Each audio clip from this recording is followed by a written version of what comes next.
ஓம் ஸ்ரீ சாய்ராம். ஸ்ரீ சத்யசாய் யுகம் வழங்கும் திவ்யானுபவங்கள் தொடரின் இந்த அத்தியாயத்தின் சென்ற பகுதியில் நடிகர் கலைமாமணி திரு டெல்லி கணேஷ் அவர்களின் சாய் பக்தியை அறியும் வாய்ப்பு நமக்கு கிடைத்தது. திரு டெல்லி கணேஷ் அவர்கள் முதலில் பாபாவை கொடைக்கானலில் கண்டு மகிழ்ந்த விதம் குறித்து அவர் விவரித்ததை கேட்டு மகிழ்ந்தோம். பின்னர் கொஞ்சம் கொஞ்சமாக அவரது குடும்பம் மொத்தமும் பாபாவின் பக்தர்களாக மாறிய விதம், தங்கள் வீட்டில் சாய் பஜனைகள் நடந்த விதம், அந்த சமயத்தில் நிகழ்ந்த அதிசயம் குறித்தும் அவர் சிலாகித்ததை கண்டோம். புட்டபர்த்தியில் சுவாமியின் திருமுன்னர் தனது மகள் பங்கு பெற்ற பக்த பிரகலாதா நாடக நிகழ்வு, அந்த சமயத்தில் பாபா வெளிப்படுத்திய சிருஷ்டி மகிமைகள், பாபா பக்தர்களுக்கு வழங்கிய பாத நமஸ்கார வாய்ப்பு, தனது மகளுக்கு பாபாவின் அன்பு பரிசாக கிடைத்த புடவை குறித்தும் விவரித்தார். மேலும் புட்டபர்த்தியின் தெய்வீக அமைதி, ஒழுக்கம், பாபாவின் தரிசனத்தின் போது காண கிடைக்கும் தெய்வீக அழகையும் குறித்து அவர் விவரித்து மகிழ்ந்ததை கண்டோம். சாயி பஜனைகளில் அமைந்துள்ள ஒழுங்கு முறைகளையும் இனிமையினையும் விளக்கிய அவர் சாயி பஜனைகளில் பாடப்படும் பாடல்களை வரிசை கிரமமாக விவரித்ததை கண்டு மகிழ்ந்தோம். அதனைத் தொடர்ந்து இந்த பகுதியில் பாபா அவருக்கு அமைத்து கொடுத்த சொந்த வீடு குறித்தும், அவரது குடும்பத்திற்கும் பகவான் பாபாவிற்கும் ஏற்பட்ட தெய்வீக தொடர்புகளை குறித்தும், குறிப்பாக ஸ்ரீ சாயி அவதாரங்களை குறித்தான அவரது உணர்தல் குறித்தும் கண்டு ரசிக்க இருக்கிறோம். வெரி லக்கி, நான் எங்கே lucky, the luck was brought to me by Baba. அதனால் இது பாபா நமக்கு கொடுத்த வீடு அப்படின்னு நினச்சேன். அதனால் சொல்லிகிட்டே போகலாம், பாபாவோட மகிமைகள் நிறைய சொல்லி போகலாம். ஒன்று இல்லை, அது நான் சொன்னது எனக்கு தெரிஞ்ச ஒன்று சொன்னேன், அவ்வளோதான். அதான் சத்ய பாபா சொன்னார், நான் அவருடைய அவதாரம் தான், நான் வேறு யாரும் இல்லை. ஏன்னா அவரும் மக்களுக்காக நல்லது பண்ணார், இவரும் மக்களுக்காக நல்லது பண்ணார். இன்றைக்கி அனந்தபூரில் எல்லா வீட்டுக்கு தண்ணி வருதுன்னா அந்த மகானுபாவர் பாபா தான். தமிழ்நாட்டுக்கு தண்ணி விடுறதும் அவர் தான். அதெல்லாம் செய்ய முடியாது, யாராலையும் செய்ய முடியாது. பைபாஸ் எல்லாம் சாதாரணமாக போனால் கிட்டத்தட்ட 3 லட்ச ரூபா ஆகும். ஆனால் ஏழை எல்லாம் போகணுன்னு அது கிடையாது, ஃப்ரீயாக பண்ணி கொடுத்தார். அவள் ரொம்ப ஹாப்பியாக இருந்தாங்க. அது மாதிரி யாரும் பண்ணலை. மற்றவெல்லாம் சாதாரண குரு சொல்லலாம், இவர் உலக குரு. அந்த படத்தை ஒளிஞ்சிருந்து பார்த்தானா எல்லா காரியம் பண்ணி விட்டான் அவன். அப்படி பார்த்த கண்களை விடக்கூடாது, கொய்து வர வேண்டும். பாருங்கள், 3 நாள் கண்ணை மூடினே நடிச்சிருக்கேன். மூடிடுவாங்க கண்ணை பிளாஸ்டிக் வச்சு, தெரியாது. என்ன அறியாமல் பாபா அப்படி கத்தனேன்.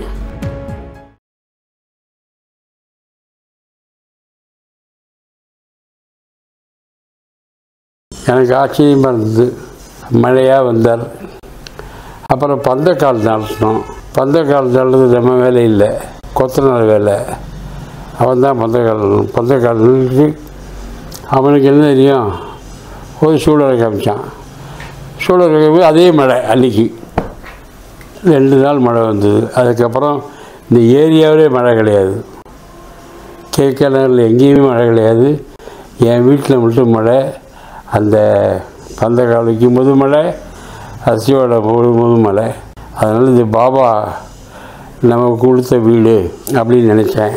அது மட்டும் இல்லை, இந்த ஜன்னல் கதவுகள்லாம், அங்கே ஒரு வீடு, பக்கத்தில் ஒரு வீடு இருக்குது, அதுவும் என் வீடு தான். அதை என் பொண்ணுக்கு கொடுத்தேன். அந்த வீடு இந்த வீடு எல்லாமே இந்த ஜன்னல் கதவுகள்லாம் பல்லாக் அப்படிங்கிற ஒரு மரம். அது தேக்கு மரத்தை விட பிரமாதமான மரம். அண்டு ரொம்ப சீப்பு. அது ரொம்ப நாள் தாங்கும், பார்க்குறதுக்கே அழகாக இருக்கும். அந்த பலாக்கோட கலர் வந்து ஒரு சாயம் பூசின மாதிரி இருக்கும். சாமி இந்த கலரில் இருக்கும், இந்த கலர் பல்லாக். இப்போது எல்லா ஆச்சும் இந்த ஜன்னல் கதவு நல்லதும் பல்லாக்கு வேணும்னு வந்து இன்ஜினியர் கேட்குறேன் என்கிட்ட.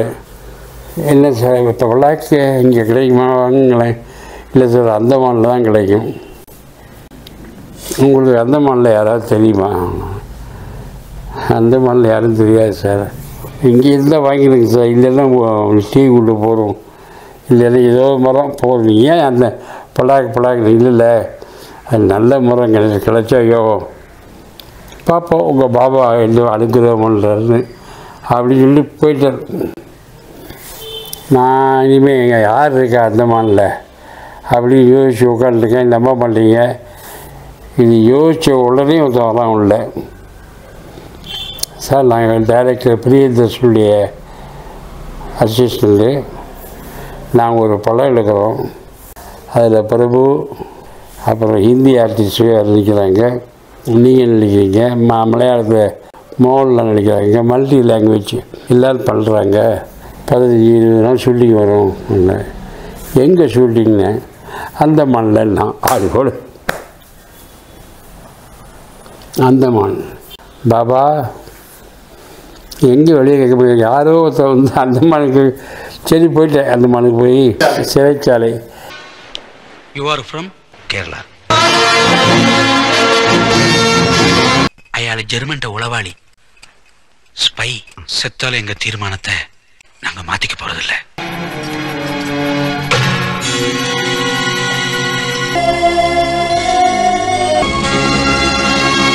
அங்கே போய் நான் சொன்னேன் எனக்கு இந்த மாதிரி உண்டு வேணும்னு. அங்கே ஒரு பாய் ஒருத்தர் இருக்கார். அவர் தான் ரேஞ்சர். அவருடைய பெர்மிஷன் இல்லாமல் ஒரு மதம் வெட்ட முடியாது அங்கே. அண்டு அவங்க உங்களுக்கு நீள கம்பா தரமாட்டாங்க. நறுக்கி தான் தருவாங்க. ஏன்னா அங்கே உள்ள மக்களுக்கு வேலை வேணுமே, அதுக்காக. நான் வீட்டுக்கு போனேன், காஃபி ஷாப்லேயும் பழகலேன். சார் உங்களுக்கு நீங்கள் என்ன பண்ணுறீங்க இன்ஜினியர்கிட்ட சொல்லி மொத்த அளவு கதவு ஜன்னல் எல்லாம் எடுத்து அனுப்புங்க. அதுக்கு தகுந்த மாதிரி உள்ள நான் அனுப்பிடுறேன்.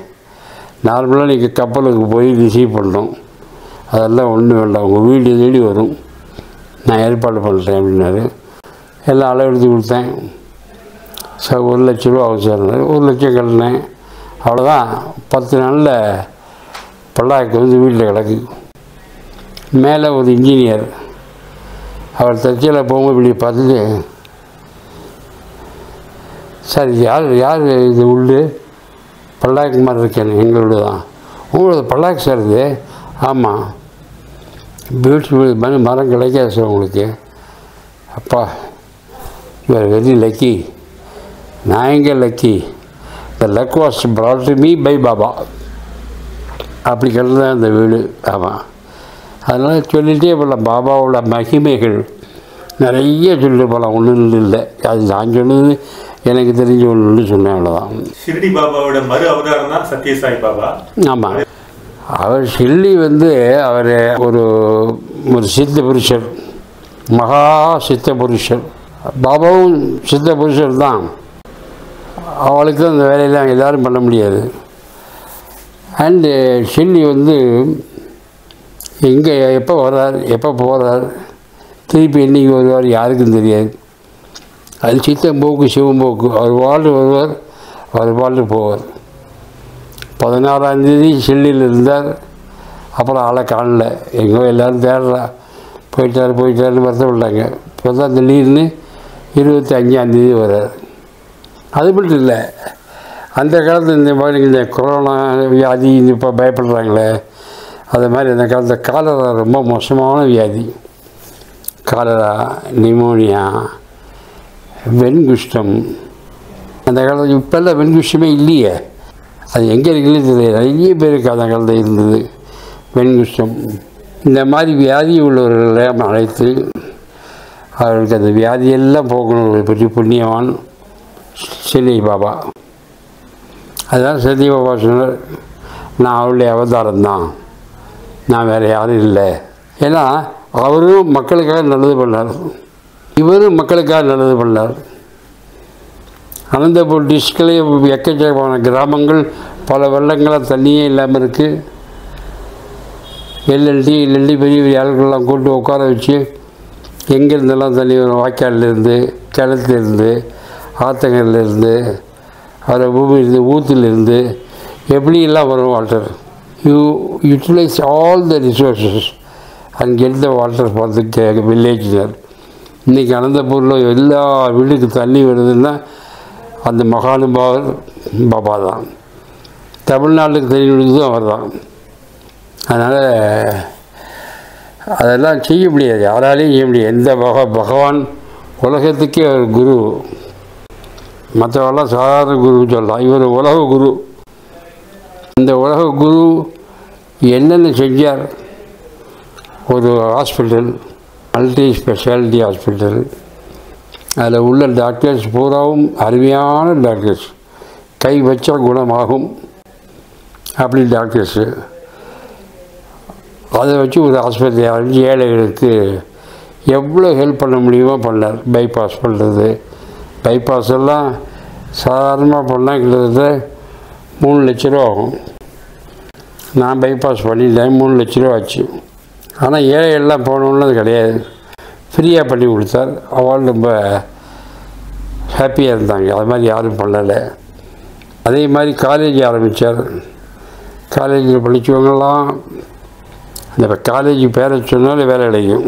அப்படி என் சித்தப்பாவுடைய பையன் அவர் தான் படித்தான் காலேஜில். என் நம்பத்தில் அவருக்கு அவனுக்கெல்லாம் பிடிக்கும் ரொம்ப. காலேஜெல்லாம் முடிச்சுட்டு அமெரிக்காவில் வேலை பார்த்தான். எவ்வளோ அமெரிக்காவில் வேலை பார்த்தாலும் வருஷம் இந்தியாவுக்கு வரும்போது பாபாவை பார்க்காம போக மாட்டான் அவன். அவள் அப்பா இருக்கிறது ஹைதராபாத்தில். அவள் அப்பா சாயில் டிவோட்டி, அம்மா சாயில் டிவோட்டி. அப்படியே இவன் வருவான், பார்ப்பான், பார்த்தோன்னே சிரிப்பார். கம்மியா வாடா உட்காரு அப்படிலாம் இவ்வளோ பிரியமாக அவனுக்கு கையெல்லாம் ஓடுவாது. அப்படி ரொம்ப பழகுவார் அவங்கள்ட்ட. அந்த மாதிரி ஒரு குழந்தைகளை எல்லா ஸ்டூடெண்ட்ஸையும் அப்பா அந்த ஸ்டூடெண்ட்ஸ்க்கு என்ன மரியாதை, என்ன கலாச்சாரம், என்ன ஒரு வாழ்க்கை முறை, என்ன உடை, நடை, உடை, பாவனை எல்லாம் ஒரு சாதாரண மனிதனுக்கு எப்படி இருக்க வேண்டியமோ அதெல்லாம் அந்த பசங்களுக்கு இருக்கும். அது யார் செஞ்ச புண்ணியம், அவர் செஞ்ச புண்ணியம். ஏர்போர்ட் வருது, அவனுக்கு சார் வர முடியாது சார், ஏன் ஒரே கல்லாக இருக்குது, ரன்வே போகிறோம், இதில் ஃப்ளைட்டு ஏறுறது இறங்குறது கஷ்டம். அப்படியா? மறு நாளைக்கு அவர் வந்தார். இப்படி ஏர்போர்ட்டை பார்த்தார். பார்த்துட்டே இருந்துட்டு போயிட்டார். அப்புறம் பார்த்தா மணலைக்கு கல்லிங்க மண்ணைகள் நல்லா இருக்குது, ஏரோப்ளைன் நல்லா இருக்குது சார் ஃப்ளோ. இப்போ வைக்க லேண்டுன்னா அப்புறம் லேண்டிங் ஃப்ளைட்டு அதுக்கே இந்த மாதிரி பல விதம். எனக்கு ஒரு நண்பர் சொன்னார், ஃப்ளைட் வந்து ஆக்சிடெண்ட் ஆகிற டைம் இப்படியும் ஆளுது, எங்கே விட போதோ தெரியல. அவர் எழுதியிருக்கிற புத்தகத்தில் எனக்கு ஒன்றுமே தோணலை. அது ரொம்ப ஆளி கீழே விட போகிற டைம் என்ன அறியாமல் பாபா அப்படி கத்துனேன். அது எப்படி ஒரு காதில் விழுந்தது இல்லை. ஆளில் ஃப்ளைட் நல்ல சாதாரண போக ஆரம்பிச்சு. அதெல்லாம் பாபாவை பற்றி பேசுகிறது, பாபாவை நினைப்பது, பாபாவை வழங்குவது, இதுக்கெல்லாம் நீ பூர்வ ஜென்மத்தில் புண்ணியம் பண்ணியிருந்தால்தான் அது நடக்கும். நான் பண்ணியிருக்கேன் அந்த புண்ணியம். அதனால் இந்த பாபா செல்லி வந்து 4-5 தடவை போயிருக்கேன். ஆரத்தி அடிக்கலாம் பார்ப்பேன். அந்த ஆரத்தி பாடினவர் ரொம்ப கம்பீரமாக பாடுவார். சத்தம் குரல் ரொம்ப அதிகமாக அழகாக இருக்கும். பெரிய ஆரத்தி, அது நல்லா பாடுவார். நான் ஆரத்தி முடிஞ்சு பாட்டு பாடணும்னு அதில் போய், சார் ரொம்ப கம்பீரமாக பாடுறீங்களே. ஆமாம். நீங்கள்? நான் வந்து Chennai, I am a actor. You are actor? I am also an actor. அப்படியா சார்? ஆமாம். இங்கே வருஷம் பாபா வேஷம் போட்டு நடிப்பேன். நான் தான் பாபாவை நடிப்பேன் அப்படின்னு. நல்லா இருக்கு உங்கள் உடம்பு, அந்த ப்ரொனன்சியேஷன் எல்லாமே ரொம்ப அழகாக இருக்குல்ல. இல்லை பாபா கொடுத்தது, அவ்வளோதான். நல்லா இருக்குங்க, வாங்க எப்போலாம் வந்து பாருங்கள் அப்படிங்கிறத. அப்படி 4 தடவை நான் போயிட்டு வந்திருக்கேன். புள்ளப்படத்துக்கு அடிக்கடி போயிருக்கேன், நிறைய போயிருக்கேன். பாபாக்கிட்ட நெருங்கி பழகக்கூடிய ஒரு வாய்ப்பு எனக்கு கிடைக்கல. அவரை பார்ப்பேன், அதோட சரி போருமே, வேறு என்ன வேணும். நான் போய் பாபாவில் இருந்தேன், பாபாவோட பேசினேன்னு சொல்கிறது என்னதுக்கு ஒன்றும் கிடையாது. பாபாவை பார்த்தாலே போதும். அந்த பார்த்தேன். பிறகு அவருடைய மரணம்னு மனசுகள் வந்து ரொம்ப அதை 5 கஷ்டப்பட்டது. சரி, மரணம் எல்லாருக்கும் வரும், ஆனால் பாபாவுக்கு ஏன் வருது அப்படின்னு நினைக்கிற அளவுக்கு அவருடைய மரணம் எல்லாருக்கும் ஒரு பாதிப்பை உண்டாக்குது. சுவாமி சுவாமி சுவாமி, நான் வர்றதுக்குள்ள சமாதி ஆயிட்டேன் சுவாமி. சுவாமி, உங்க முகதரிசனத்தை பார்க்க முடியாத பாவி ஆயிட்டேன் சுவாமி. நான் பாவி ஆயிட்டேன். இனிமே உங்களை நான் எங்க பார்ப்பேன்? ஆனால் அவர் இருக்கார். இப்போ நான் பேசுகிறேனே, இங்கே இருக்கார். இங்கேயோ கேட்டுருக்கார். அவருக்கு மரணமே கிடையாது. உடலால் மரணம், உள்ளத்தாலும் ஆன்மாவால் அவர் இங்கே தான் இருக்கார். எல்லாருக்கும் ஆசீர்வாதம் பண்ணிட்டு நடக்குது. இல்லைன்னா ஏன் இன்னும் அவங்க சாய் பஜன் பண்ணுறாங்க, இன்னும் ஏன் பாபாவை கும்பிடுறாங்க? அந்த நம்பிக்கை இருக்கிறதுனால தான். நல்ல டெஸ்ட் ஆரம்பிச்சு வச்சுருக்காரு. ஒரு தடவை உள்ள படித்த பையன் ஆஸ்திரேலியாவில் இருக்கான். சாமி, நான் ஒரு வருஷம் பூஜை பண்ணுறேன், உங்களுக்கு வருஷம் உங்கள் பிறந்தநாளை கொண்டாடுறேன், ஒரு வருஷம் கூட இங்கே வரமாட்டேங்கிறீங்களேன்னு. இந்த வருஷம் வரேன் இப்போ அப்படின்ட்டாரு. அப்புறம் அவங்களுக்கு வந்து தெரியல, என்ன பாப்பா உங்களை காணவே இல்லையா, வந்திருந்தானே நீ சரியாக பார்க்கல, ஃபோட்டோ எடுத்துருக்கியா, ஃபோட்டோவை பாரு. ஃபோட்டோவை பார்த்தா அவர் நடந்து போயிட்டுருக்கார். அது இருக்கு அதில். ஆஹா, நமக்கு தெரியலையே. ஸோ அங்கே போயிட்டு இருந்திருக்கார். அதுதான் பாப்பா. இந்த அக்கிரமங்களுக்கு இன்னும் எத்தனை பாபா வரணும்னு தெரியல எனக்கு. அவ்வளோ அக்கிரமங்கள் நடக்குதுங்க. பேப்பரில் திறந்தால் இந்த பாலியல் எங்கேருந்து கண்டுபிடிச்சான்னு இந்த வார்த்தை தெரியாது. அதை போட்டு நாஸ்தி பண்ணுறான். கஞ்சா, மாணவர்கள்லாம் கத்தியை தூக்கிட்டு ரயிலில் போகிறான். பள்ளிக்கூடத்தில் வந்து ஜாதி கிடையாதுன்னு சொன்னால் அந்த கோவப்பட்டு இந்த பையன் ஆசிரியர் அறிவாளர் வெட்டுறான். டீச்சருக்கு முன்னாடியே கஞ்சி அடிச்சுட்டு டான்ஸ் ஆடுறான் கிளாஸ் ரூம்குள்ளே. இதெல்லாம் பேப்பரை பார்க்கும்போது தலை சுற்றுது. ஆகா, நல்ல வேலை நம்ம நல்லா வாழ்ந்துட்டோம், இந்த தொந்தரவுகள்லாம் போல் நல்லா வாழ்ந்துட்டோம், பரவாயில்ல அப்படின்னு நினைக்கிறோம். ஆனால் சம்பவாமி யுகேன்னு கிருஷ்ணகிற மாதிரி இவர் போயிருக்கார். திரும்பி வரணும். வந்து இவர்களுக்காக முடிவு கட்டணும். அவரால் தான் முடியும். அவர் முடிவு கட்டுவார். பார்ப்போம், வெயிட் பண்ணுவோம். பிள்ளையாருங்கிறது எனக்கு வந்து ஆதி காலத்துலேருந்து பிள்ளையார் மேலே எனக்கு ரொம்ப ஈடுபாடு. இந்த மோதத்தை பாருங்க, இது பிள்ளையார் தான். காயத்ரி சுவாமிகள்னு ஒருத்தர் இருந்தார். வெள்ளை வச்சு வெள்ளை சட்டை தான். எங்கள் சித்தப்பாவுக்கு பாபாவோட ஒரு ஸ்டாச்சு இப்படி நிற்கிற மாதிரி வேணும். அவரும் சுவாமி கிட்ட போயிருக்காரு பாபாட்ட. ஆமாம், பார்க்காம இருப்பாரா? அவர்கிட்ட நான் எங்கள் சித்தப்பாவை கூப்பிட்டு போகிறேன் இப்படின்னார். அப்படி கையில் கொடுத்தார்.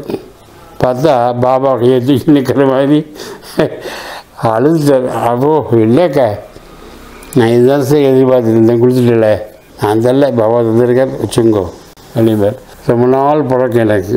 இந்த வாழ்க்கையில பக்தி எவ்வளவு முக்கியம்? ஏன்னா பல பேருக்கு சோதனை வந்தா பக்தியை விட்டுறாங்க, பாபா கும்பிடுறதை விட்டுறாங்க. ஸோ இவ்வளவு தூரம் அந்த டிட்டர்மினேஷனா இருக்கணும் அப்படின்னு பக்தர்கள். இல்லை, பக்தி முக்கியம்தான்.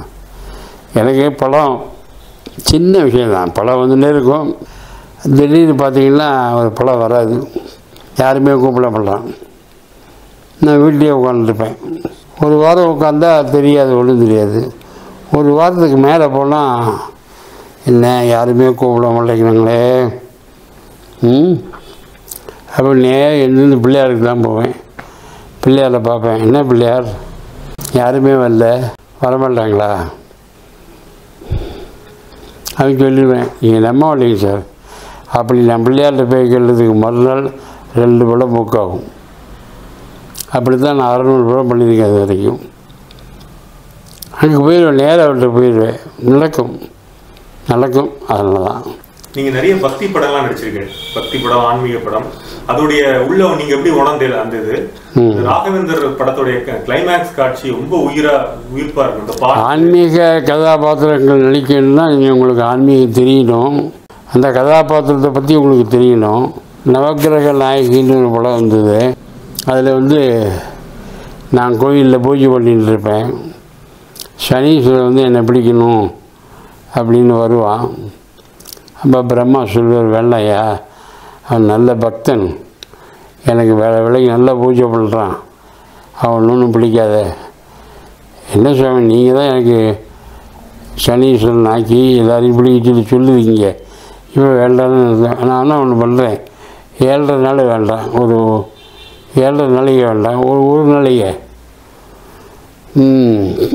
சரி பரவாயில்ல போ அப்படின்ட்டார். ஒரு நாளைக்கு தான் அவனுக்கு டைம். அதுக்குள்ளே அந்த பெருமாள் மேலே சாத்தியிருந்த நகையை காணல. அது ஒரு பக்கம். ரெண்டாவது பக்கம் வீட்டுக்கு வரேன். வரும்போதே காலில் தண்ணி விட்டு அலம்புறேன். அலம்பும்போது குதியங்கால் அலம்பலை நான். அப்போ சனீஸ்வரன் உட்காந்து சொல்கிறான் இங்கேருந்து, பரவாயில்லை, குதியங்கால் அலம்பவில்லை, நான் குதியங்காலுக்குள் போய்விட்டேன் அப்படிங்கிறான். அப்புறம் வந்து உட்காருவேன். பொண்ணு கல்யாணம் பண்ணணும். யார்கிட்ட பணம் இருக்கு? எனக்கு பணம் இருக்கா? பண்ணா பெருமாள் நகை திருநாள் தான் கல்யாணம் நடக்கும், வேறு என்ன பண்ண முடியும் அப்படிம்பார். ஏற்கனவே நாக்கிலையும் வந்துட்டேன்னா அப்படிம்பார் சனீஸ்வரன். ஆனால் அவர் எடுக்கிற மகாராஜா கூட அழின்னு அடிப்பார். எல்லாத்தையும் வாங்கிப்பார். ஆனால் பெருமாள் இப்படி பண்ணி வருத்தப்பட்டு அங்கே உள்ள குளத்தில் போய் விழுந்து தன் உயிரை மாய்த்து கொள்வதற்காக நான் போகிறேன். போய் அங்கே வந்து சாக போகிற டயத்தில் சனீஸ்வரனாகவே வருவார். பார்ப்பேன், ஈஸ்வரா, சனீஸ்வரா, எல்லாம் என்னுடைய வேலை தான். நான் ஒரு நாளைக்கு பிடித்தே ஆகணும், அது என்னுடைய கடமை, நான் செய்தேன். இப்போ நீங்கி விட்டது, இனிமேல் உங்களுக்கு நல்லது நேர்மை வரும். பொங்கு திசை மங்கு திசை என்று உண்டு, இனி உங்களுக்கு பொங்கு திசை, நல்லது தான் எனக்கு, கவலைப்படாதீர்கள் சொல்லி முடித்த உடனே மகாராஜா அங்கேருந்து ஓடி வந்து மன்னித்து விட்டாரா, நான் தெரியாமல் உங்களை அடித்து விட்டேன். மாலை யாரோ ஒருத்தருக்கு கொடுக்கும்போது அவர் கையோடு மாலையோடு போய்விட்டது, பத்திரமாக இருக்கிறது, நீங்கள் எடுக்கவில்லை, மன்னித்து விடுங்கள். மகாராஜா வந்து மன்னிப்பு கேட்குறான். மன்னன் மறந்திருக்க மாட்டான், நமது நேரம் மன்னனை மறக்க வைத்து விட்டது. கிருஷ்ணா, கண்ணா, என்னை ஆழ்வார்கள் வரிசையில் சேர்க்காவிட்டாலும் ஆட்கொள்வாய் என்று நினைத்தேனே. அதுதான் நவகிரக நாயகி எனக்கு வந்த கதாபாத்திரம். அதுக்கப்புறம் பழைய டைரக்டர் சங்கர் எடுத்தார். அதில் வந்து நம்பியார் மகாராஜா, அவர் சிற்பியை கூப்பிட்டுலே என் மனைவி இருக்கால, அவளை மாதிரி ஒரு சிலை ஒன்று பண்ணு அப்படிங்கிறார். இவன் சிலையெல்லாம் பண்ணுறான். அந்த தொடக்கிட்ட வரும்போது கருப்பு மச்சம் இருக்குது, அது போக மாட்டேங்குது. இவனும் உடஞ்சி பார்க்குறேன், அது அப்படியே இருக்குது. சரி விட்டுறான். அவன் ராஜா வந்தார். நான் அந்த கோயிலில் அப்பண்ண திருஷ்டி பெரிய ஆள், ஞான திருஷ்டி எல்லாம் தெரிஞ்சவன். நான் பூஜை பண்ணிட்டுருக்கேன் மீனாட்சி அம்மனுக்கு. அந்த நேரத்தில் அவர் வந்து பார்க்குறாரு. பார்த்துட்டு இது என்ன மச்சம், அங்கே மச்சம் இருக்கும் என்று அப்பண்ணாச்சியார் சொன்னார் அப்படின்னா. அங்கே மச்சம் இருப்பது அவனுக்கு எப்படி தெரியும்? அந்த புறத்தை ஒளிஞ்சிருந்து பார்த்தானா, எல்லா காரியம் பண்ணி விட்டான் அவன். அப்படி பார்த்த கண்களை விடக்கூடாது, கொய்து வர வேண்டும், மாறுங்கள் கண் வருவான். இப்போ என் கண்ணை கொய்யறதுக்கு வர்றார். அந்த உடனே வேலைக்காரங்கெல்லாம் உங்களை அழைத்து வர சொல்லி மன்னன் நாணயிட்டு இருக்கிறார். அப்படியா, கொஞ்சம் இது தீபாவளை காமிச்சிட்டு அந்த தீபாவளை கொண்டு என் கண்ணை பொசிக்கிப்பேன், கண் போயிடும். உங்கள் மன்னன் எனக்கு என்ன தண்டனை தர வேண்டும் நினைத்தானோ அதை நான் எனக்கு கொடுத்து கொள்வேன், போ செல், அவருடைய போய் சொல் அப்படிம்பேன். அங்கேருந்து ஒரு மகாராஜா, எப்படி உங்களுக்கு தெரிந்தது, நீ பெரிய புருஷன் ஆகும்போது நாம் பாட்டு பாடுவேன் மீனாட்சி மேலே. அங்கே கண்ணி மீனாட்சி, அகிலமெல்லாம் உன் அருளாட்சி, மீனாட்சி. நான் பாட காலில் இருந்து பாடுவேன், இழுப்பை பாடுவேன், கழுத்தில் நெக்லஸை பாடுவேன், கண்ணை பாடுவேன். கண்ணை பாடும்போது அகிலமெல்லாம் அருளாட்சி, எனக்கு கண் ஒளி வந்துடும். அதை மாதிரி நடிச்சிருக்கேன். அது மீனாட்சி திருவிளையாடல். 3 நாள் கண்ணை மூடிலே நடிச்சிருக்கேன். மூடிடுவாங்க கல்லை, பிளாஸ்டிக் வச்சு, தெரியாது, அப்படியே அழிச்சிருக்கேன் நான். அதுக்கப்புறம் பாபா, அது தெய்வ படம் சொல்ல முடியாது. அதுக்கப்புறம் நான் பண்ணது ராகவேந்தர் அப்பண்ணாச்சாரியார். அது என்னென்னா, நான் பொதுவாகவே ராகவேந்தர் கும்பிடுவேன் வீட்டில். அது 100வது படம் ரஜினிகாந்துக்கு கூப்பிடுறாங்க, நடிக்கிறார், எல்லோரும் நடிக்கிறாங்க, சத்யராஜ், ஸ்ரீகாந்த் எல்லாமே நடிக்கிறாங்க. ஏன் என்ன கூப்பிடல, நான் ஒரு ஆன்மீகவாதியாச்சே, ராகவேந்தர் பக்தன் ஆச்சு, என்னையும் கூப்பிடல. என் மல்ல போட்டு குழம்பிக்கிறேன். சரி எஸ்பி முத்துரானுக்கு ஃபோன் பண்ணணுன்னு போனேன். வேண்டாம், நம்ம தான் யாருக்கும் பண்ணல, பழக்கம் இல்லையே, விட்டுருவோம். 10 நாளாக கூப்பிடல, என்ன கூப்பிடல போகிறாங்க, வேறு வேலையை பார்ப்போம். நான் வேறு வேலையை பார்க்க ஆரம்பிச்சாச்சு. இந்த ராகவேந்தரையும் நான் மறந்துட்டேன் கம்ப்ளீட்டாக. மறந்து வேறு ஏதோ படத்துக்காக பேசிகிட்டு இருக்கேன். சாயந்தரம் எங்கள் ஒய்ஃப் ஏஜி சர்வீஸில் வேலை பார்த்துட்டு இருந்தாங்க. கூட வேலை பார்க்குறதா ராகுல் ஒரு லேடி மந்திராலயத்துலேருந்து வருவா, வந்து கற்கண்டு எல்லாம் கொடுப்பா. உங்கள் ஹஸ்பண்டுக்கு கொடுங்க, நான் அவருடைய ஃபேன், பயங்கர ஃபேன், கொடுங்கம்பா. சாயந்தரம் வந்தால் என் ஒய்ஃபு கற்கண்டு கொடுத்தா, அர்ச்சதை கொடுத்தா. கற்கண்டை வயலை போட்டு அர்ச்சதை தலையை போட்டு நான் பாட்டு என் வேலையில் பிஸியாக இருந்து மறந்துட்டேன். நீங்கள் நம்ப முடியாது, காலம்பரை ஃபோன் வந்தது எஸ்பி முத்துராமன்லேருந்து. டெல்லி உடனே பரப்படி ஏவியம் வாங்க, இந்த ராகவேந்திரன் படம் எனக்கு இல்லையாம்மா, அதில் உங்களுக்கு ஒரு கதாபாத்திரம் இருக்குன்னாரு. நான் ஓய்வு சொன்னேன்ப்பா, இது வரைக்கும் என்னை கூப்பிடல, அவருடைய பிரசாதம் வந்ததுக்கப்புறம் அழைப்பு வருதுன்னு என்ன அர்த்தம்? அவரே கூப்பிடுறார். ராகவேந்தர் கூப்பிட்றாரு போயிட்டேன். அங்கே போய் ரஜினியை பார்த்தேன். அவர் அப்படின்னு கேட்டார், எப்படி இருக்குன்னு கேட்டார். செய்யாத நான் சொன்னேன் அப்படின்னேன். அதோட சரி. அப்புறம் நல்ல ரோல் நடித்தேன். கடைசி வரைக்கும் கிளைமேக்ஸில் ஒளி வந்து துங்கபத்ரா ரிவர் வழி விடலை. அப்புறம் வழி விட்டது தான்.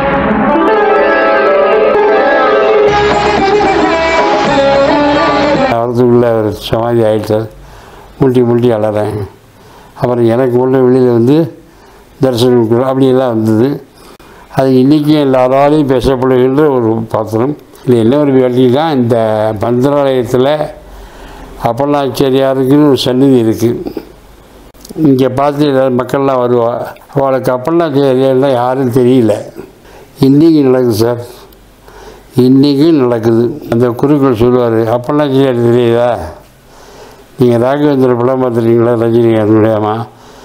இந்த துங்கபத்ரா ஓடி வருவார் ஒருத்தர், டெல்லி கணேஷ், அவர் தான் அப்பண்ணாச்சாரியார். தாயாகி தயை செய்யும் தேவா. இந்த வார்த்தை இன்றைக்கும் சொல்கிறார். யார்ட்டையோ கேட்குறவரெல்லாம் அங்கேருந்து ஃபோன் பண்ணலாம், யோ உன் பேரை சொல்லுவார் அவருன்னு. ஏதோ என் பேர் அங்கே மந்திராலயத்தில் டெய்லி ஒழிச்சுட்டு இருக்கு, அந்த மட்டும் புண்ணியம் தானே. இந்த நடிப்புத்துறையில் பாபா மேலே பக்தியாக உங்கள் நண்பர்கள் யாரும் அவங்கள்ட்ட பகிர்ந்துருக்காரா? மோகன்ராமன் பகிர்ந்துப்பார். அவர் கொஞ்சம் ஈடுபாடு. ஏன்னா பாபா அவர் வீட்டுக்கே வந்திருக்காரு, அவர் வீட்டில் ஊஞ்சியில் உட்காந்து சாப்பிட்ருக்காரு. அப்புறம் மோகன்ராமுக்கு பூணல் போட்டதே பாபா தான். அவங்க கான்டாக்ட் ரொம்ப க்ளோஸ் கான்டாக்ட். அதனால் அந்தளவுக்கு பழக்கம் உண்டு. அவன் நிறைய சொல்லுவான் பாபாவை பற்றி. அதனால் நானும் அவங்கள்ட்ட கேட்டுப்பேன் நிறைய விஷயங்களை. அடிக்கடி பகிர்ந்துக்கிறது தான் மொத்தம்தான். சுருக்கமாக உங்கள் பார்வையில் ஆன்மீகம்னா என்ன? ஆன்மீகம்னா விளக்க முடியாத ஒரு ஆன்மாவை சுத்தமாக வச்சுருந்தா ஆன்மீகம் தான், வேறு ஒன்றும் இல்லை. ஆன்மாவை சுத்தமாக வைத்துக்கொள்ள வேண்டும் ஆன்மீகம். மனசா வாசா கர்மனகா, உடல் வாக்கு மனசு, இந்த 3 சுத்தமாக இருக்கணும். அதுதான் ஆன்மீகங்கிறது. அப்படி இருந்தால் நமக்கு எல்லாம் நடக்கும். அப்புறம் ஆன்மீகம்னு சாமி கும்பிட்டு 1/2 மணி நேரத்தையும் உங்களுக்கு வந்து ஃபைன்னு அவர் பணத்தை கொடுப்பார், அப்படிலாம் நினைக்கக்கூடாது. நம்ம அதெல்லாம் கேட்கவே கூடாது பகவான்கிட்ட. அவருக்கு தெரியும் நமக்கு என்ன வேணும்னு, அவராக தருவார், அவ்வளோதான். அவர் தள்ளிக்கிறதுக்காக கோச்சிக்கக்கூடாது. வரும், இதான் வரும். ஆமாம். இது வரைக்கும் வாழ்க்கையில் நீங்கள் எப்படி இறை ஆசீர்வாதமா பாபாவோட பிளெஸிங்ஸாக நீங்கள் எப்படி இது வரைக்கும் கடந்து வந்த பாதை, அதே மாதிரி எப்படி பிளெஸிங்ஸாக மக்கள் வந்து தன்னோட வாழ்க்கையை வந்து பார்த்துக்கிறது? 80 வயசு ஆச்சு. இப்போ தான் கொண்டாந்து தான் சுதாபிஷேகம் கொண்டாடினேன். எல்லாரும் பெரிய பெரிய ஆள்லாம் வந்திருந்தாங்க. அதை வந்து அட்டெண்ட் பண்ணிட்டு போகிறவங்க ஃபேஸ்புக்கில் எழுத ஆரம்பித்தாங்க. நேற்று டெல்லி சுதாபிஷேகம் போயிருந்தோம். அவருடைய பிள்ளை, அவருடைய 2 பெண்கள், பேரமார், மாப்பிள்ளை எல்லோருமே அன்பாக பழகுகிறார்கள். சாப்பிட்டு வெளியில் போகிற வரைக்கும் கூட மழை என்ன வேணும் என்ன வேணும் கேட்டுகிட்டே இருந்தாங்க. இப்படி அன்பான குழந்தைகளை பெற்றெடுத்த ஒரு தந்தையை நான் பார்த்ததே இல்லை. அந்த வகையில் டெல்லிக்கு நாங்கள் ரொம்ப பாராட்டுறோம். நம்மை காணுகிற கண்கள் நம்மோடு சேர கெஞ்சும். டெல்லி கணேஷ் வெளியில் வரவே இல்லை. அவர் இந்த வேதங்களையும் மந்திரங்களையும் ஒன்று விடாமல் சொல்லிக் கொண்டிருந்தார். மற்றவர்களை குழந்தைகள் பார்த்து கொள்கிறேன். ஆக எனக்கு 2 பேர், வேதத்தையும் மந்திரத்தையும் ரொம்ப ஒழுங்காக சொல்கிறாரு அப்படின்னு ஒரு பேர். இவர் சொன்னால் என்ன, என் குழந்தை எல்லாரையும் பார்த்துப்பாங்க இல்லை அவங்களுக்கு ஒரு பேர். இதெல்லாம் எதுக்கு சொல்கிறேன்னா, ஒரு மனிதனாக பிறஞ்சா அன்பு இருக்கணும், எல்லாத்தையும் அன்பு காட்டணும், கோச்சிக்கக்கூடாது. அதை பற்றி யாராவது தப்பாக பேசக்கூட பேசி போடுவேன். உண்மை தெரியும் எல்லாருக்கும், யாருக்காவது தெரியும், இன்றைக்காவது தெரியும். ஆனால் அதை பற்றி சீரியஸ் எடுத்துக்கூடாது. நாம் நல்லா இருக்கணும்னா பாபாவுடைய தாரக மந்திரம் ஒன்று இருக்குது, அதை ஃபாலோ பண்ணால் போகிறோம். என்ன சொல்கிறாரு? Love all serve all. என்ன அருமையான வார்த்தை, லவ் ஆல் சர்வ் ஆல். அதுக்கப்புறம் help ever hurt another. யாரையும் தொந்தரவு பண்ணாங்க, முடிஞ்ச உதவி பண்ணுங்க உங்களால் அப்படின்னு சொல்லியிருக்காரு. உண்மையிலேயே இந்த வார்த்தை ஒன்று இருந்தால் போதும், அதை ஃபாலோ பண்ணால் போதும். நம்ம life will be very happy, will be happy. மிஸ்ஸஸோடைய ஆன்மீகம், என் மனைவி என்னை விட ரொம்ப ஆன்மீகத்தில் ஈடுபாடு. ஏன்னா பெண்கள் எப்போவுமே ஆண்களோட அதிக ஈடுபாடு உள்ளது பெண்கள் தான் ஆன்மீகத்தில். ஏன்னா ஒரு வரலட்சுமி நோன்பு, நவராத்திரி, சிவராத்திரி இதெல்லாம் கொண்டாடுறது யாருன்னா ஆண்கள் இல்லை, பெண்கள் தான் கொண்டாடுறாங்க. ஆமாம், அதில் இப்போ புதுசாக ஒரு பழக்கம் ஏற்பட்டிருக்கு. என்னன்னு கேட்டிங்கன்னா, குரூப்பாக உட்காந்து பாகவதம் சொல்கிறது, நாராயணியம், லலிதா சஹஸ்ரநாமம், விஷ்ணு சஹஸ்ரநாமம், சுந்தரகாண்டம் இதெல்லாம் சொல்கிறாங்க வரிசையாக. அதுக்கு 10 பேர் குரூப்பு ஆன்லைன், வெளியூரில் அமெரிக்காவிலேருந்தெல்லாம் கூட கேட்குறாங்க. அது மாதிரி வீட்டில் உட்காந்தோன்னா சாயந்தரம் படிக்க ஆரம்பித்தா நான் அந்த ரூம்கே போக மாட்டேன், தொந்தரவு பண்ணக்கூடாது, நம்ம சேம் விட்டுருவேன். அவர் சொல்லி படிச்சுட்டு இருக்கும்போது ஒரு நிமிஷத்தில் வந்துடுறேன்ப்பா, டேக் யுவர் ஓன் டைம் அப்படிம்பேன். அது படிக்கிறப்போ பாகவதம் படிக்கிறா, நாராயணியம், சுந்தரகாண்டம். நான் சுந்தரகாண்டம் ஃபுல்லாக படித்தேன், இவாளால் இவங்க சொல்லி படித்தேன், நல்லா இருந்தது. அந்த மாதிரி நிறைய அவளுக்கு என்னை விட அதிக பக்தி. அவ்வளோ பாபாவுடைய 100வது விழா இல்லையா, என்ன பாபா ஃபாலோ பண்ணணும், வேறு ஒன்றும் கிடையாது. பாபா சொன்னதை ஃபாலோ பண்ணணும். பாபா இல்லையே நினைக்கக்கூடாது, பாபா இருக்கார் அப்படின்னு நினைக்கணும். அண்டு அவர் சொன்னதை ஃபாலோ பண்ணிட்டே வந்தால் நாம் அவருக்கு செய்யக்கூடிய ஒரு பெரிய உதவியாக இருக்கும். நாடு முன்னேறும், வீடு முன்னேறும், எல்லோரும் சுபிட்சமாக இருப்பா. அதுக்கு பாபா சொன்னதை நீங்கள் ஃபாலோ பண்ணுங்கள், வேறு ஒன்றும் ஃபாலோ பண்ண வேண்டாம். டைம் கிடைக்கும் போதெல்லாம் சாய் பஜனை பண்ணுங்கள், சாய் பாபாவுக்குள்ள நைவேத்தியம், அந்த கேசரி நைவேத்தியம் பண்ணுங்கள், எல்லோரையும் கூப்பிடுங்க வீட்டுக்கு, சந்தோஷமாக பஜனை முடிவு போங்க, இப்போ நல்லாயிருக்கும். அதை பெண்கள் பண்ணுறாங்க. இப்போ முன்னாடி பாபா அப்பியர் ஆனா உங்களுடைய ரியாக்ஷன் என்ன இருக்கும்? உனக்கு என்ன வேணும்னு கேட்குறாரு அப்படின்னா நீங்கள் என்ன ரியாக்ஷன்? ரியாக்ஷன் ஒன்றுமே வராது. என்ன பாபாவை திடீர்னு பார்க்குறேன், என்னது எப்படி வந்தார், என்ன வேணும்னு கேட்டால் எனக்கு என்ன வேணும்னு கேட்கக்கூட முடியாத அளவுக்கு நான் பிரேபிள் உட்காந்துருவோம். அப்புறம் பாபா எனக்கு என்ன வேணும் உங்களுக்கு தெரியும், அதை கொடுங்க பாபா. சர்வே ஜனோ சுகினோ பவந்து, எல்லோரும் இன்புற்று இருக்க வேண்டி வேறொன்றும் அறியேன் பராபரமே பாபா, அதை மட்டும் கொடுங்க பாபா அப்படின்னா. சிந்தனை செய் மனமே, சிந்தனை செய் மனமே, நெய்தால் தீங்கினை அகன்றிடுமே, சிவகாமி மகன்கள் சிந்தனை செய் மனமே, மனமே. அந்தகன் வரும்போது அவனியில் யார் துணை, அந்தகன் வரும்போது அவனியில் யார் துணை, ஆதலினால் இங்கு சரவண அமரும். ஸ்ரீ சத்யசாய் யுகம் நேயர்களுக்கு நன்றி. இதுவரைக்கும் நீங்கள் கேட்டதெல்லாம் நல்லா ஃபாலோ பண்ணுங்க. என்ன வயசில் மூத்தவன், அனுபவசாலி, அனுபவிச்சவன் நான் சொல்கிறேன். இதை ஃபாலோ பண்ணால் நீங்கள் நல்லா இருப்பீங்க. சாய்ராம்.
சந்தோஷமாக இருக்குது. பாய் ராம்.